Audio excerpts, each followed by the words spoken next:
Hi everyone. Thanks for all the great comments and feedback. Really appreciate it. And when you guys make suggestions about topics, I'll make those videos. So don't hesitate to continue to suggest topics or to send in compliments or anything else. Thanks for the comments.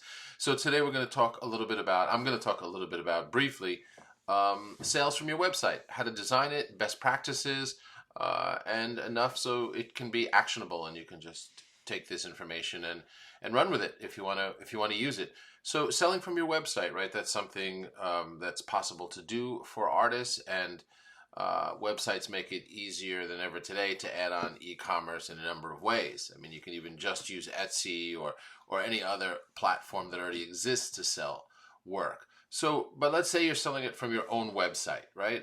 And I like selling from your own website or talking about that in this video because, while Etsy and all these other platforms are good, you're not completely in control there, right? They're selling your work, and if you send people, let's say even to your Etsy store, and I'm not against Etsy stores, I'll talk more about them, but you're sending traffic to Etsy as well. So people are browsing through your work, and then they're looking at all these other people's work out there. That's how the site's designed. So, but let's talk about selling through your website. Today, I'd like to focus on Squarespace as being one of those spaces to sell through.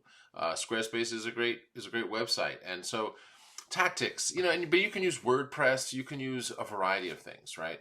But basic tactics for sales through the website, like how do you make it easy for them to buy? How do you make it most likely that they will buy?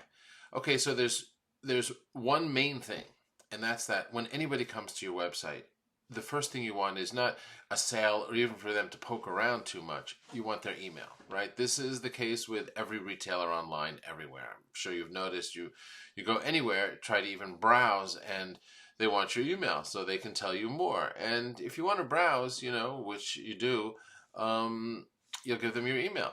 So, that's really key. Now, there's a few different steps to that. Typically there's a pop-up, right? Is what it's called, and pop-up you can launch on many sites, and it's where you create. No matter what you're using for a website, it's where you create that little pop-up square that says, "Hey, I'm an artist, and I'd love to send you updates on what I'm doing. I'll only send out an email every month." And if you want to opt out of the list, you can, but you'll learn more about my art. Something like that, right? Something really minimal on the pop up. I mean, you've probably seen other pop ups. Some people say things like that are a little more make it a little harder to click, but a little more manipulative. They say things like, "Hey, would you like to hear more from us and get amazing deals in the future?" Or and then the other option is, "No, I don't want any amazing deals in the future," which of course is hard to click. So you can play with the wording on pop-ups, right? Or would you like to hear more about my art? Could be as soft as that, right? Or put your email in here. Or no thanks, I don't want to know anything about art. I'm not interested in art, right? For them to say that, it would be harder. So there's little ways you can kind of tweak your pop-up and experiment with it, wording, so that people are more likely to give you their email. Because email is everything with sales, right? So right now, all I've talked about is your website having a pop-up, and that when anybody comes to your website, they sign up to your email list, and that means it's going to either the one that's native to your website, or if it has an email program, or ideally to another party one like Mailchimp or Aweber, or tons of them are out there. They're all basically the same, but the ones that stand alone are very good. So again, the goal here, the number one goal, was when someone comes to your website and you want to sell them stuff, the first thing you have to do is get their email, because what you're going to do is send them emails that say, "I have more things for sale." That's how they all work, right? So that's part one of this. Part two is that once they're on your website, let's say they sign up for your email, now they want to buy something. Um, you want to have a page on there that makes buying so easy, right? I would suggest not having a lot of choices. When you see something like a print and it can be done like in 8 sizes on 8 different formats and on 6 different objects, it's too many choices. That's not typically how art stores or design stores sell their wares. They say something like, "Here's an iPhone case that's amazing, look at it," and there's a video of it. or they're showing one print that's on beautiful paper and you know, to look at it, to show it off. So what I'm saying is, in the checkout process, don't give them too many choices. You want it to be simple.